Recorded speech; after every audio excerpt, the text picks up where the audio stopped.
Dangadi block टोलकानी स्थित झाड़ेश्वर महाविद्यालय रे साइबर सुरक्षा संपर्कित एक आलोचना चक्र अनुष्ठित हो जाइछि।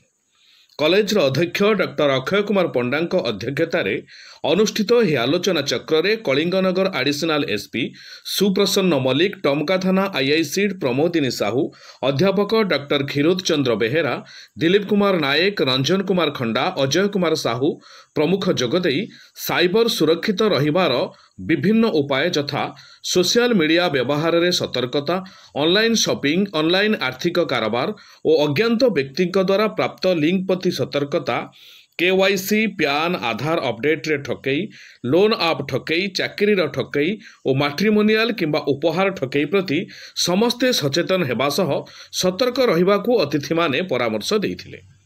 एही कार्यक्रम रे महाविद्यालयर समस्त शिक्षक और अणशिक्षक कर्मचारी सहयोग करथिले। Bureau report, Mahagiri news.